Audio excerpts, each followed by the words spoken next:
Hello అండి. Welcome to our YouTube channel విద్యా భరోసా. ఈ వీడియోలో భారతీయ సమాజం నుంచి ప్రాంతీయవాదం లేదా ప్రాంతీయ తత్వం అనేటువంటి అంశం మీద వీడియో చేయటం అయితే జరిగిందండి.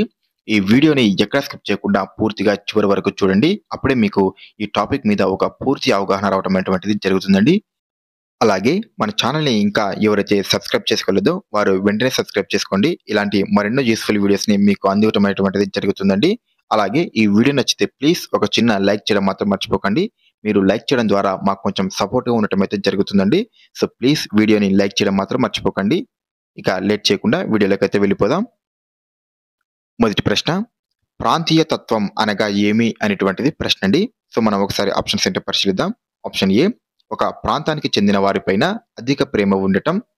అలాగే ఆప్షన్ బి, తమ ప్రాంతం కాని వారిని ద్వేషించటం అనేటువంటిది ఇవ్వటం జరిగింది. సో మనకు ఇచ్చినటువంటి వాటిలో రెండు కూడా సరైనవేనండి.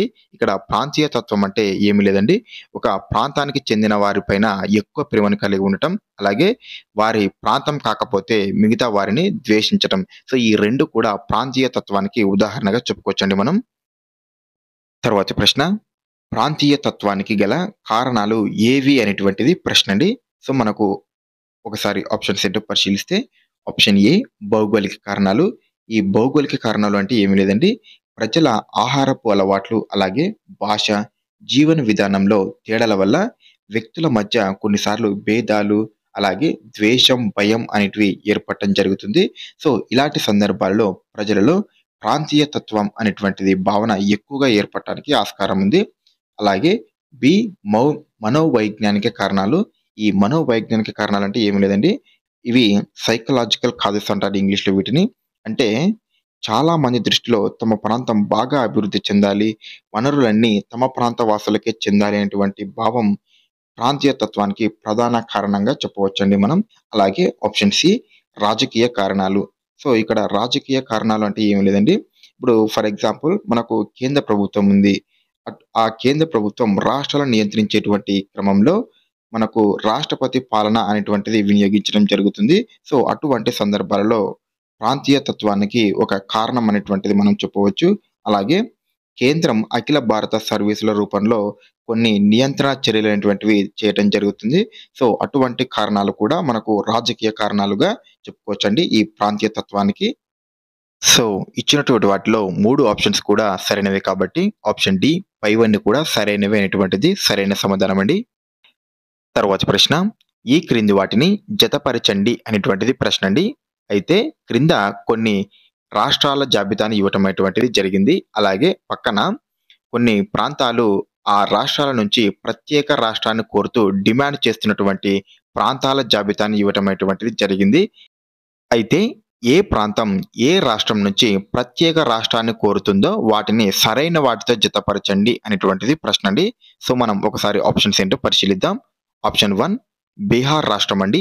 ఈ బీహార్ నుంచి మిథిలాంచల్ అనేటువంటి ప్రాంతం ప్రత్యేక రాష్ట్రాన్ని కోరుతూ డిమాండ్ చేయటం అనేటువంటిది అయితే జరుగుతుందండి.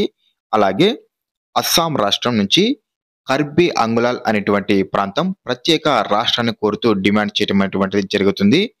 అలాగే తమిళనాడు రాష్ట్రం, ఈ తమిళనాడు రాష్ట్రం నుంచి కొంగునాడు అనేటువంటి ప్రాంతం ప్రత్యేక రాష్ట్రాన్ని కోరుతూ డిమాండ్ చేయటం అనేటువంటిది జరుగుతుందండి.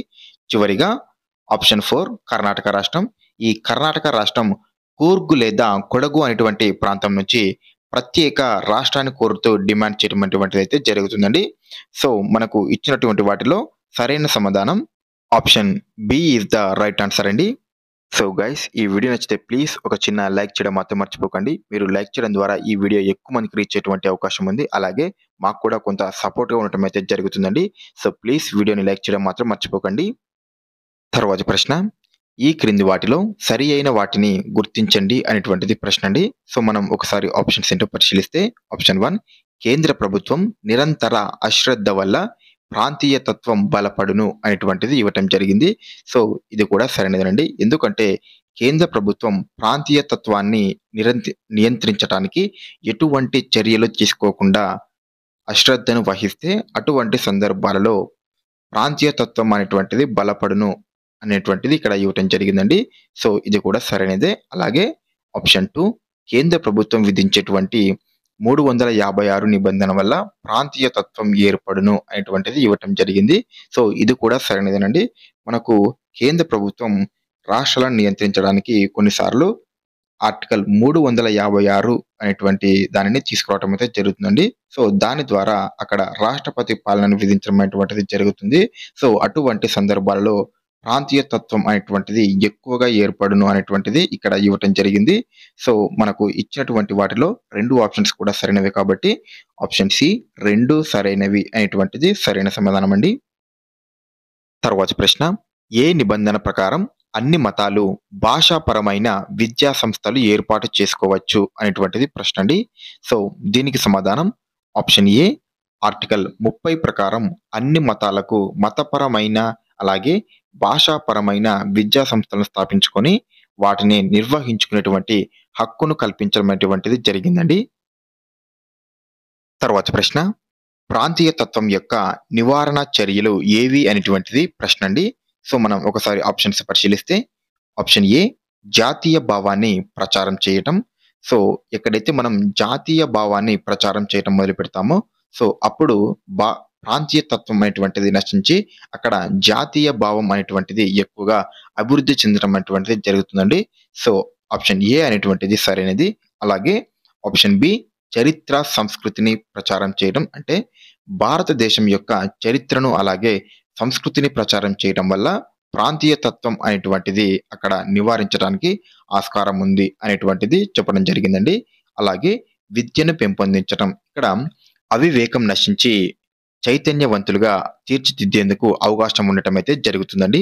సో మనకు ఇచ్చినటువంటి వాటిలో 3 ఆప్షన్స్ కూడా సరైనవే కాబట్టి ఆప్షన్ డి పైవన్నీ కూడా సరైనవే అనేటువంటిది సమాధానం. తర్వాత ప్రశ్న, షెడ్యూల్ ప్రాంతాలను అభివృద్ధి పరచడం, గిరిజన హక్కులను రక్షించడం ఏ షెడ్యూల్లో పొందుపరిచారు అనేటువంటిది ప్రశ్న అండి. సో మనకు సమాధానం ఆప్షన్ బి 5వ షెడ్యూల్లో పొందుపరచడం అయితే జరిగిందండి. అంటే ఇతరుల హక్కులకు భంగం కలగకుండా గిరిజనులు తమ హక్కులను ఏ అడ్డంకులు లేకుండా అనుభవించవచ్చు అనేటువంటిది మనకు 5వ షెడ్యూల్ ద్వారా చెప్పడం అనేటువంటిది జరిగిందండి. తర్వాత ప్రశ్న, ఈ క్రింది వాటిలో సరి అయినవి గుర్తించండి అనేటువంటిది ప్రశ్న అండి. ఒకసారి ఆప్షన్స్ ఏంటో పరిశీలిద్దాం. ఆప్షన్ ఏ ఒక ప్రాంతానికి చెందిన వారిపైన అధిక ప్రేమ వ్యామోహం కలిగి ఉండటం ప్రాంతీయ తత్వం అనేటువంటిది ఇవ్వటం జరిగింది. ఇది సరైనదేనండి. ప్రాంతీయ తత్వం అనగా ఒక ప్రాంతానికి చెందిన వారిపైన అధిక ప్రేమ వ్యామోహం కలిగి ఉండటానే ప్రాంతీయ తత్వం అంటామండి. సో మనం దీని గురించి ఆల్రెడీ చెప్పుకున్నాం. అలాగే ప్రాంతీయ విశ్లేషణ అనేటువంటి భావనను వెలుగులోకి తీసుకొచ్చింది వాల్టర్ క్రిస్టలర్ అని ఇవ్వటం జరిగిందండి. సో ఇది కూడా సరైనదండి. ఈ ప్రాంతీయ విశ్లేషణ అనేటువంటి భావనను వెలుగులోకి తెచ్చింది ఎవరు అంటే వాల్టర్ క్రిస్టలర్. ఈ ప్రాంతీయ విశ్లేషణ అంటే ఏం లేదండి, ఒక ప్రత్యేక ప్రాంతానికి సంబంధించి దాని లక్షణాలను మరియు నమూనాలను అధ్యయనం చేయటాన్నే ప్రాంతీయ విశ్లేషణ అనేటువంటిది అంటారండి.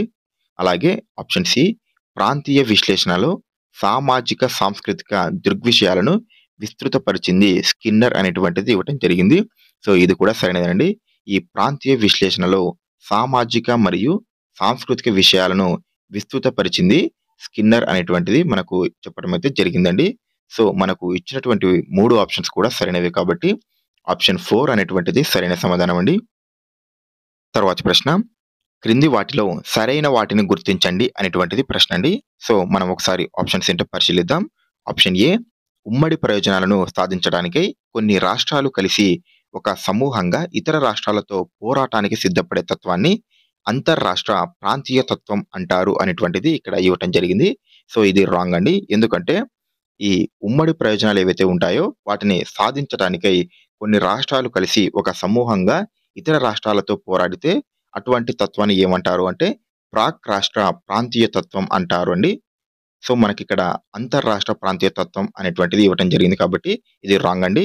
అలాగే ఆప్షన్ బి దేశంలోని 2 రాష్ట్రాల మధ్య తలెత్తే విభేదాలు లేదా వివాదాలు అధిరాష్ట్ర ప్రాంతీయ తత్వానికి దారి తీస్తుంది అనేటువంటిది ఇక్కడ ఇవ్వటం జరిగిందండి.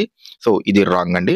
సో ఈ దేశంలోని 2 రాష్ట్రాల మధ్య తలెత్తేటువంటి విభేదాలు లేదా వివాదాలు ఏవైతే ఉంటాయో ఇవి అంతర్రాష్ట్ర ప్రాంతీయ తత్వానికి దారితీయటం అనేటువంటిది జరుగుతుందండి. సో దీనికి బదులుగా ఇక్కడ అధిరాష్ట్ర ప్రాంతీయ తత్వానికి దారి తీస్తాయి అనేటువంటిది ఇక్కడ ఇవ్వటం జరిగింది కాబట్టి ఇది రాంగ్ అండి. అలాగే ఆప్షన్ సి ఒకే రాష్ట్రంలోని భిన్న ప్రాంతాల మధ్య అభివృద్ధిలో వెనుకబాటుతనం, ఆత్మగౌరవం లాంటి భావనను రాష్ట్రాంతర ప్రాంతీయ తత్వం అంటారు అనేటువంటిది ఇవ్వటం జరిగిందండి. సో ఇది సరైనదేనండి. ఎప్పుడైతే ఒక రాష్ట్రంలోని భిన్న ప్రాంతాల మధ్య అభివృద్ధిలో వెనుకబాటుతనం, అలాగే ప్రజల్లో ఆత్మగౌరవం లాంటి భావనకు సంబంధించి విభేదాలు తలెత్తితే అటువంటి చోట రాష్ట్రాంతర ప్రాంతీయ తత్వం లేదా ఉప ప్రాంతీయ తత్వం అనేటువంటి భావన అక్కడ ఏర్పడుతుందండి. సో అదే ఇక్కడ ఇవ్వటం అనేటువంటిది జరిగింది. సో మనకు ఆప్షన్ సి అనేటువంటిది మాత్రమే సరైనది కాబట్టి ఆప్షన్ 2 అనేటువంటిది సరైన సమాధానం అండి.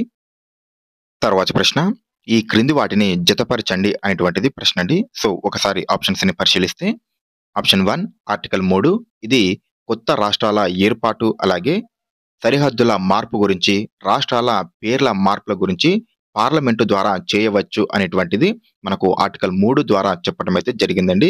అలాగే ఆర్టికల్ 1, ఈ ఆర్టికల్ 1 అంటే దేశం రాష్ట్రాల సమాఖ్య అనేటువంటి అర్థాన్ని ఇవ్వటం అయితే మనకు జరిగిందండి. ఇక్కడ సమాఖ్య అనగా ఒక నాశనం చేయనటువంటి సంస్థ లేదా వ్యవస్థగా దీనిని చెప్పటం అనేటువంటిది జరిగిందండి.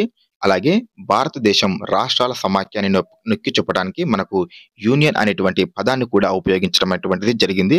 దీనిని రాష్ట్రాల సమాఖ్య లేదా యూనియన్ ఆఫ్ స్టేట్స్ అనేటువంటి పదంతో దీనిని సూచించడం అనేటువంటిది జరిగిందండి.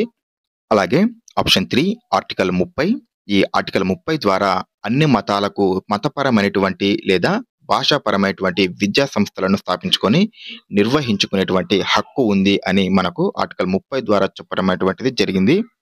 అలాగే ఆర్టికల్ 345 ఇది దేశంలోని దాదాపు అన్ని ప్రముఖ భాషలను అధికారిక భాషల జాబితాలో చేర్చటమైనది అనేటువంటిది మనకు ఆర్టికల్ 345 మరియు 347 ద్వారా కూడా చెప్పడం అనేటువంటిది జరిగిందండి. చివరిగా ఆప్షన్ 5 షెడ్యూల్ 5 ఇది ఇతరుల హక్కులకు భంగం కలగకుండా గిరిజనులు తమ హక్కులను ఎటువంటి అడ్డంకులు లేకుండా అనుభవించవచ్చు అనేటువంటిది మనకు 5వ షెడ్యూల్ ద్వారా చెప్పడం అనేటువంటిది జరిగిందండి. So the final answer is 1B, 2A, 3E, 4C and 5D అండి. తర్వాత ప్రశ్న, ఈ క్రింది వాటిలో సరైన వాటిని గుర్తించండి అనేటువంటిది ప్రశ్న అండి. సో ఒకసారి ఆప్షన్స్ ఏంటో పరిశీలిస్తే ఆప్షన్ ఏ ప్రాంతీయ తత్వం అనేది భారతదేశంలో 1950 నుంచి 60 మధ్య కాలంలో ప్రారంభమైంది అనేటువంటిది ఇవ్వటం జరిగింది. సో ఇది సరైనదేనండి. మనకు ప్రాంతీయ తత్వం అనేటువంటి భావన 1950 నుంచి అలాగే 1960 దశకాలలో ఇది భారతదేశంలో ప్రారంభమైందని మనం చెప్పుకోవచ్చు. అలాగే ఆప్షన్ బి 1971లో కేంద్ర ప్రభుత్వం నార్త్ ఈస్టర్న్ స్టేట్స్ రీఆర్గనైజేషన్ యాక్ట్ను ప్రారంభించింది అనేటువంటిది ఇక్కడ ఇవ్వటం జరిగింది. సో ఇది కూడా సరైనదేనండి. మనకు 1970 అలాగే 1980 దశకాలలో ఈశాన్య ప్రాంతంలో ప్రాంతీయ తత్వం అనేటువంటి భావన ఎక్కువగా పెళ్ళుబికడం అంటే ఎక్కువగా రావటం అనేటువంటిది జరిగింది. సో దీని ఫలితంగా 1971లో కేంద్ర ప్రభుత్వం నార్త్ ఈస్టర్న్ స్టేట్స్ రీఆర్గనైజేషన్ యాక్ట్ను రూపొందించడం అనేటువంటిది జరిగిందండి. సో ఫలితంగా మనకు కేంద్ర పాలిత ప్రాంతాలుగా ఉన్నటువంటి మణిపూర్, త్రిపుర, మేఘాలయాలు రాష్ట్రాలుగా ఏర్పడటం జరిగింది. అలాగే గిరిజన జిల్లాలైనటువంటి మిజోరాం, అరుణాచల్ ప్రదేశ్లు కేంద్ర పాలిత ప్రాంతాలుగా ఉండి ఆ తరువాత 1986లో రాష్ట్రాలుగా ప్రకటించడం అనేటువంటిది జరిగిందండి. సో మనకు ఆప్షన్ బి కూడా సరైనదే. ఆప్షన్ సి కేంద్ర ప్రభుత్వం రాష్ట్రాలను నియంత్రించే క్రమంలో ఉపయోగించేటువంటి అధికరణ 356 అనేటువంటిది ఇవ్వటం జరిగింది. సో ఇది కూడా సరైనదేనండి. మనకు కేంద్ర ప్రభుత్వం రాష్ట్రాలను నియంత్రించేటువంటి విధానంలో ఉపయోగించేటువంటి ఆర్టికల్ ఏది అంటే ఆర్టికల్ 356 అండి. సో దీని ద్వారానే మనకు కేంద్ర ప్రభుత్వం రాష్ట్రపతి పాలన విధించడం అనేటువంటిది జరుగుతుంది. సో ఇచ్చినటువంటి వాటిలో మనకు 3 ఆప్షన్స్ కూడా సరైనవి కాబట్టి ఆప్షన్ 3 అనేటువంటిది సరైన సమాధానం. తర్వాత ప్రశ్న, ఈ క్రింది వాటిలో సరైన వాటిని గుర్తించండి అనేటువంటిది ప్రశ్న అండి. సో ఒకసారి ఆప్షన్స్ ఏంటో పరిశీలిద్దాం. ఆప్షన్ ఏ ఆర్టికల్ 1 దీని ప్రకారం దేశం రాష్ట్రాల సమాఖ్య లేదా యూనియన్ ఆఫ్ స్టేట్స్ అనేటువంటిది ఇవ్వటం జరిగిందండి. సో మనకు ఇది కూడా సరైనదేనండి. దీని గురించి మనం ఆల్రెడీ ఎక్స్ప్లెయిన్ చేసుకున్నామండి. సో దీని గురించి ఎక్కువగా చెప్పను. అలాగే ఆప్షన్ బి పారిశ్రామిక లైసెన్సింగ్ అమలును సమీక్షించడానికి ఏర్పాటు చేయబడింది దత్ కమిటీ 1967 అనేటువంటిది ఇవ్వటం జరిగింది. సో మనకు ఇది కూడా సరైనదేనండి. ఎందుకు అంటే పారిశ్రామిక అభివృద్ధి ప్రాధాన్యతను గుర్తించి ప్రభుత్వం 1951లో పరిశ్రమల అభివృద్ధి మరియు నియంత్రణ చట్టం అనేటువంటి దాన్ని రూపొందించడం అయితే జరిగిందండి. ఇందులో భాగంగా ప్రభుత్వం పారిశ్రామిక లైసెన్సింగ్ విధానాన్ని అమలు చేయడం అయితే జరిగిందండి. అయితే ఈ పాలసీని సమీక్షించడానికి ప్రభుత్వం 1967లో ఎస్. దత్ అధ్యక్షతన ఒక కమిటీని ఏర్పాటు చేయడం అయితే జరిగింది. సో, అదే మనకు ఇక్కడ ఇవ్వటం అనేటువంటిది జరిగిందండి. అలాగే ఆప్షన్ సి, దేశంలో అల్ప అభివృద్ధి గల రాష్ట్రాలపై ప్రత్యేక శ్రద్ధ వహించడానికి ఈ భావనను ప్రభుత్వం తీసుకొచ్చింది అనేటువంటిది ఇక్కడ ఇవ్వటం జరిగిందండి. సో, ఇది కూడా సరైనదేనండి.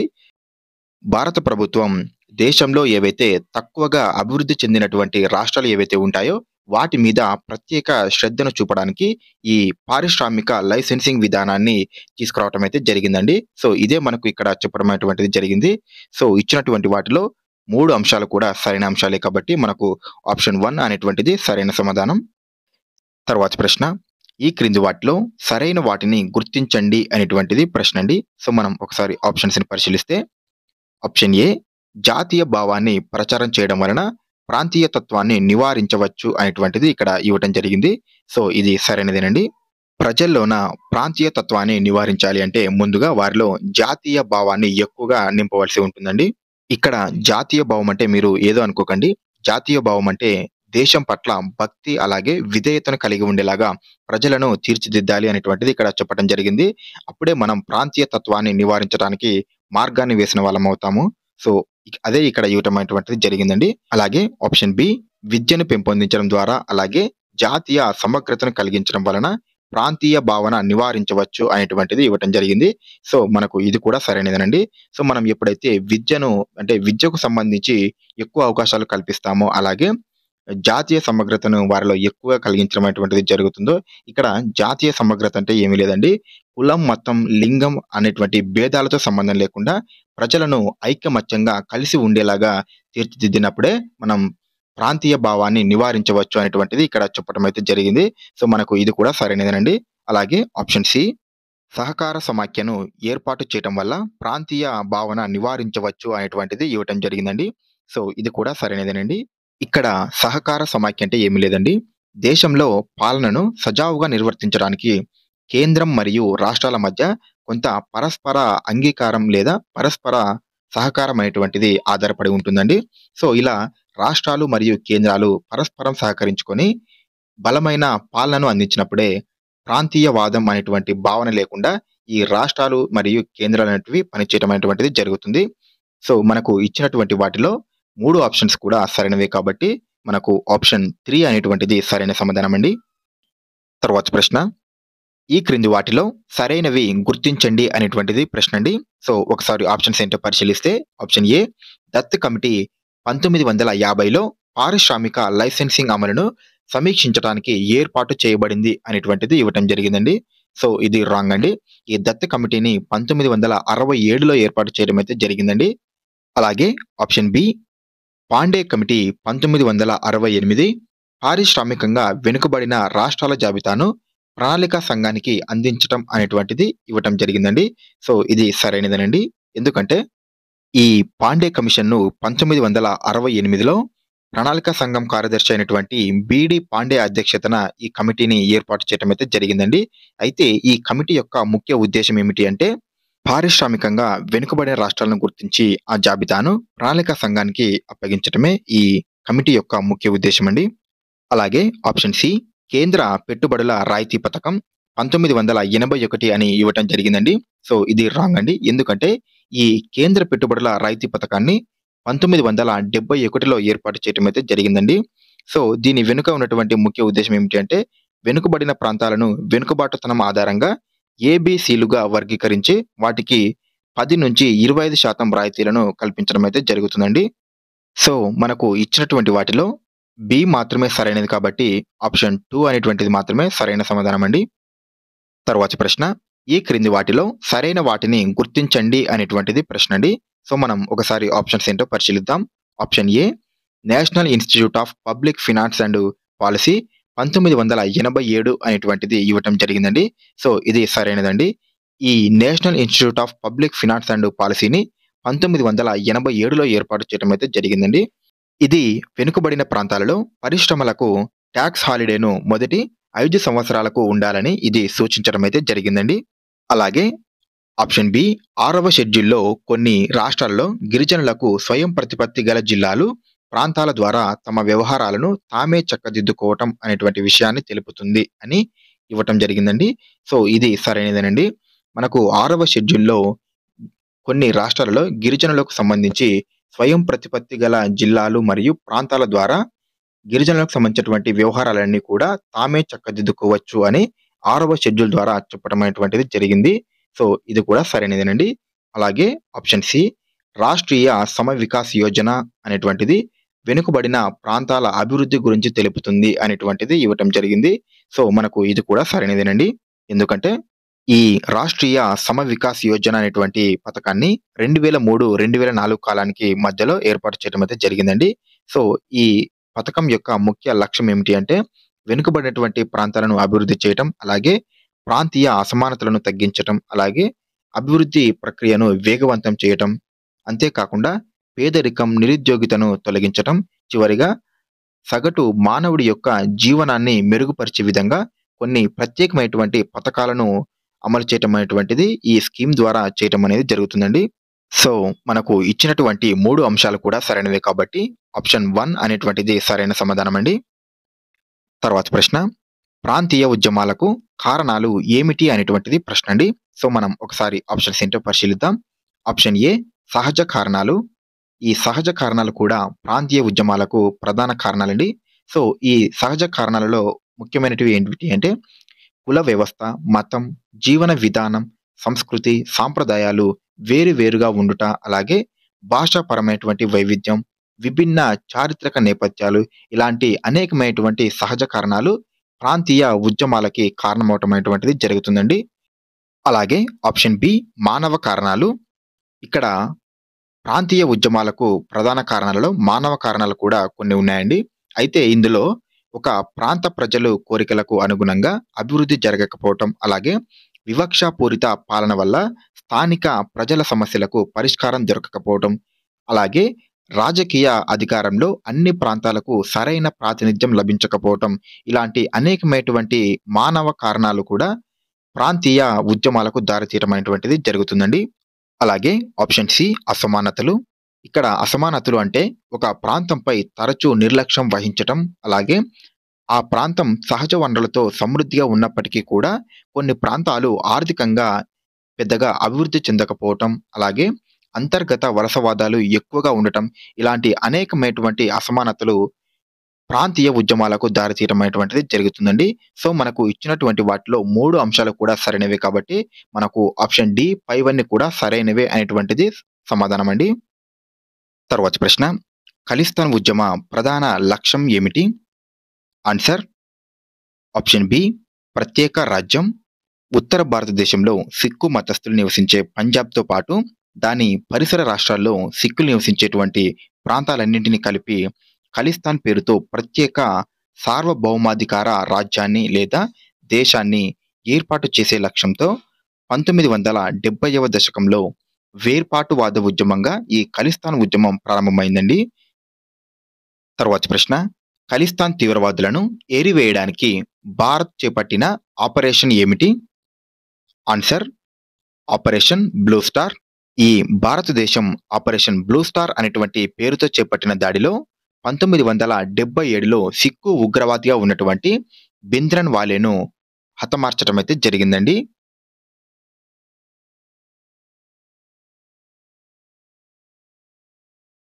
మన ఛానల్ ఇంకా ఎవరైతే సబ్స్క్రైబ్ చేసుకోలేదో వారు వెంటనే సబ్స్క్రైబ్ చేసుకోండి. Thank you.